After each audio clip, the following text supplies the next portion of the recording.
La mort injuste d'Abhimanyu, fils d'Arjuna.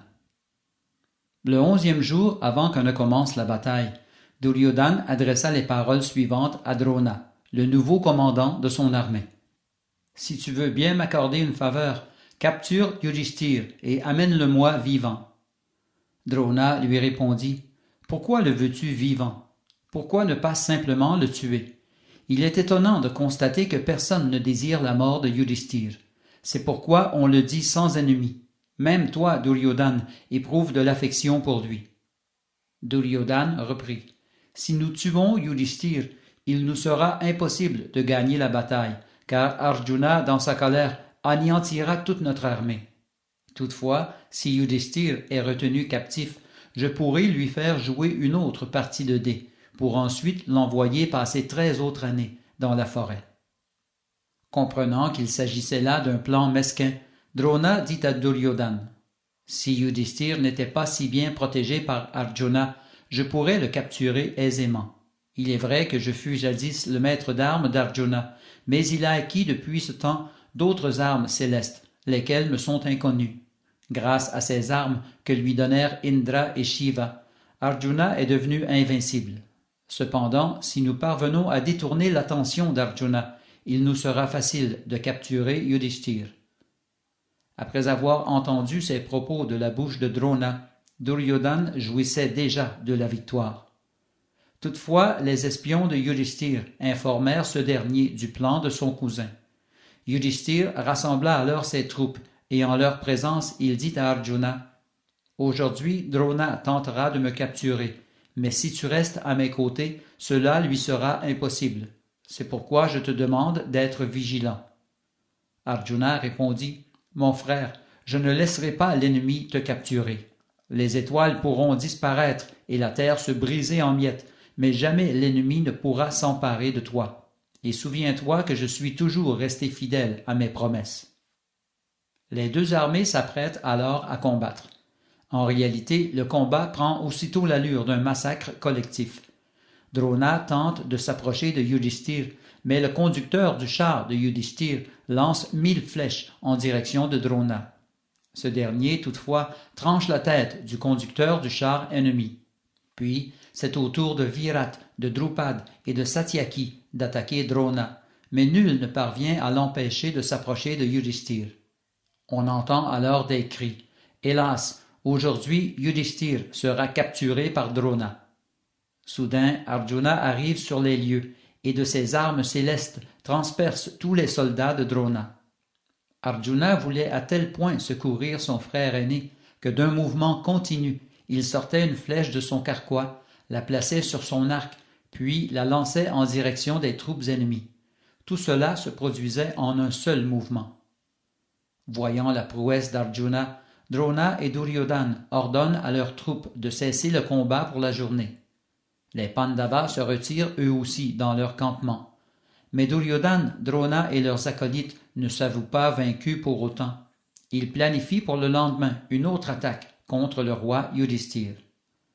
Or, le lendemain, 12e jour de la bataille, les soldats de Duryodhana combattirent avec tant de vaillance qu'Arjuna dut faire appel à une de ses armes célestes. Cette arme produisit l'illusion que, sur le champ de bataille, se trouvaient plusieurs milliers de Krishna et d'Arjuna. Illusionnés de la sorte, les soldats de Duryodhana s'entretuaient, croyant pourtant avoir tué Krishna et Arjuna.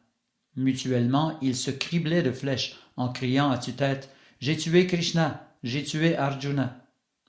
L'illusion, cependant, fut brève, et les survivants se ruèrent sur les véritables Krishna et Arjuna pour les couvrir de leurs armes, produisant une dense obscurité. Krishna dit alors à Arjuna « Je n'arrive pas à te voir, Arjuna. Es-tu toujours vivant ?» En entendant ces paroles, Arjuna lança son arme d'air, laquelle souffla sur les armes des ennemis, et tout comme les feuilles d'automne sont emportées par le vent, plusieurs soldats, chevaux et éléphants furent emportés dans le tourbillon créé par cette arme. Pendant que soldats, chevaux et éléphants flottaient dans l'air, Arjuna leur trancha les bras, les jambes ainsi que la tête. Sur le champ de bataille coulaient des rivières de sang, et les fantassins s'entassaient dans cette boue sanguine. Pendant ce temps, Drona tuait par milliers les soldats de Yudhishthir. Yudhishthir dit alors à Drishtadyumna, « Ô fils de Drupad, Drona est sur le point de me capturer. Protège-moi, je t'en prie. » Drishtadyumna répondit, « Ô roi, n'aie nulle crainte, tant et aussi longtemps que je vivrai. Drona ne pourra te capturer, car je suis né pour le vaincre. Jamais Drona n'aura raison de moi. » Après avoir ainsi parlé à Yudhishthir, Drishtadyumna, le fils de Drupad, se rue vers Drona et la bataille continue de plus belle. Or voilà que d'autre part s'engage une lutte serrée entre Bhagadat et Arjuna. Bhagadat, au moyen de mantras célestes, lance une flèche mortelle en direction d'Arjuna. Voyant venir la flèche sur son dévot, le Seigneur Krishna se lève et se place devant Arjuna. La flèche frappe Krishna en pleine poitrine et se transforme aussitôt en une guirlande de fleurs multicolores. Arjuna adresse alors ces paroles au Seigneur, dont les yeux sont pareils au lotus. « Ô Krishna, ton rôle est de conduire mon char, non de participer à la bataille. Pourquoi ne tiens-tu pas ta promesse? Tu peux me protéger seulement si ma vie est en danger. Ne connais-tu pas ma force? » Le Seigneur Krishna répondit, « Écoute, ô Arjuna, l'histoire de cette arme. Un jour, la terre personnifiée vint me voir, afin de me demander une bénédiction pour son fils, le démon Naraka. Elle voulait obtenir de moi l'arme Vaishnava. Celui qui possède cette arme sort toujours vainqueur d'un combat. Je lui donnai l'arme, et grâce à elle, son fils réussit à conquérir les 3 mondes, ainsi que tous les dévas qui y règnent. Or, ces derniers vinrent se plaindre à moi, et j'ai dû intervenir en tuant le démon Naraka.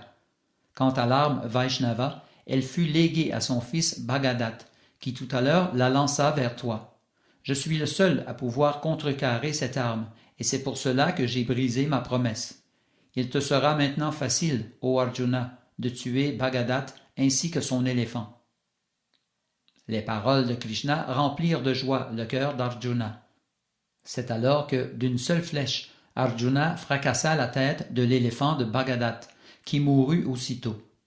Puis, d'une autre flèche, il eut raison de Bhagadat. Le corps de ce dernier gisait au sol, sans vie, orné d'une couronne.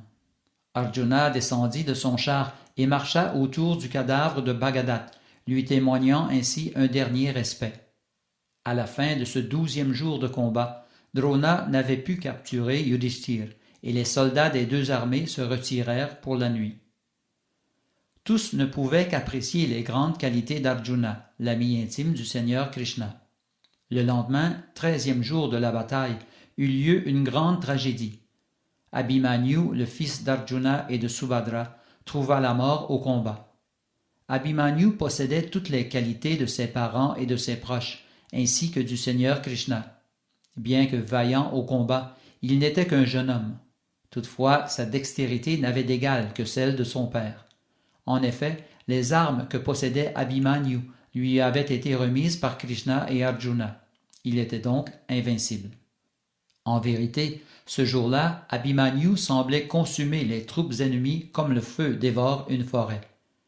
C'est alors que Shakuni alla trouver Duryodhana et lui dit « Nul parmi nous ne peut vaincre le fils d'Arjuna. Mais si Drona, Karna, Kripa, Kritavarma, Ashvatthama et moi-même unissons nos forces, il nous sera facile de l'envoyer chez le maître de la mort. » Drona et Karna discutèrent alors d'un plan d'attaque. Retournant sur le champ de bataille, Karna coupe la corde de l'arc d'Abhimanyu, pendant que ce dernier est en train de combattre avec un autre. Kritavarma en profite alors pour tuer les chevaux d'Abhimanyu, et Kripa tue les soldats qui protègent les roues de son char. Il s'agissait bien là d'une injustice. Fou de rage, le fils d'Arjuna descend de son char, épée en main, dans le but d'affronter les 6 guerriers qui l'assaillent. Rapide comme l'éclair, Drona coupe l'épée d'Abhimanyu et Karna fracasse son bouclier. Abhimanyu s'empare alors d'une roue de char et se rue vers Drona pour le tuer, mais les alliés de Drona réduisent la roue en 1000 miettes. Le fils d'Arjuna s'empare d'une masse et court vers Ashvatthama à la vitesse du vent. Ashvatthama se sauve en courant, mais Abhimanyu tue ses chevaux et les soldats qui protégeaient son char. Pendant ce temps, les soi-disant guerriers transpercent de leurs flèches le corps d'Abhimanyu, à tel point que ce dernier ressemble à un porc-épic. Toutefois, il continue à se battre avec grande vaillance, mais aussi avec grand effort. Il se dirige alors vers Jayadratha, le fils de Dushasana, qui l'attend avec une masse. Chacun n'espérait qu'à en finir avec l'autre.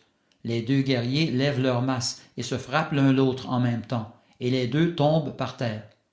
Comme Abhimanyu tente de se relever, le fils de Dushasana lui assène un coup de masse à la tête, provoquant sa mort immédiate.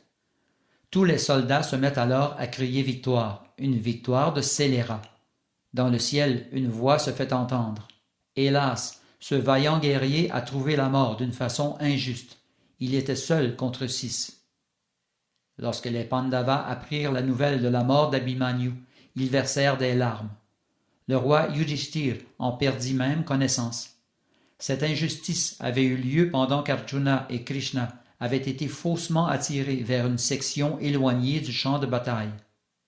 Les Pandavas se retirèrent alors dans leur tente, se demandant comment ils apprendraient la terrible nouvelle à leur frère Arjuna.